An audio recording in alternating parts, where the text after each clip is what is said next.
இன்றைக்கி கடவுள் நம்மளுக்கு கொடுத்துருக்க வசனம் லேவியராகமம் 22:21. ஒருவன் விசேஷித்த பொருத்தனையாயாவது உற்சாகமாயாவது கர்த்தருக்கு மாடுகளிலாகிலும் ஆடுகளிலாகிலும் சமாதான பலிகளை செலுத்த போனால் அது அங்கீகரிக்கப்படும்படி ஒரு பழுதும் இல்லாமல் உத்தமமாய் இருக்க வேண்டும். இந்த வசனத்தை கொண்டு கடவுளை மட்டும் என்ன சொல்கிறத பார்ப்போம்.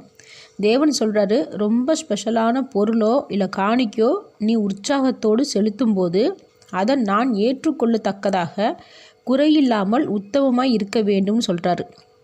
நம்ம செலுத்துகிற காணிக்கை தேவனுக்கு நேர்மையான வழியில் சம்பாரிச்சதா இருக்கணும். மற்றவங்கள கஷ்டப்படுத்தி கட்டாயப்படுத்தி சேர்த்து வச்சதா இருந்தால் தேவன் அதை ஏற்றுக்கொள்ள மாட்டேன்னு சொல்கிறாரு. அப்போ தேவனுக்கு நம்ம எவ்வளவு காணிக்கைகள் செலுத்துகிறோம்ன்றது முக்கியம் இல்லை, எப்படிப்பட்ட வழிகளில் நம்ம சம்பாரித்து செலுத்துகிறோம்ன்றது தான் முக்கியம். உண்மையாக உழைச்சி லஞ்சம் வாங்காமல் யாரையும் ஏமாற்றாமல் யாருக்கும் சூழ்ச்சி செய்யாமல் செலுத்துகிற காணிக்கை அது கொஞ்சமாக இருந்தாலும் அதுவே தேவனுக்கு உகந்த காணிக்கையாக இருக்கும். அப்படிப்பட்ட காணிக்கையும் தேவன் ஏற்றுக்கொள்வார், அப்படிப்பட்ட மனிதர்களும் தேவன் ஏற்றுக்கொள்வார். ஆமேன்.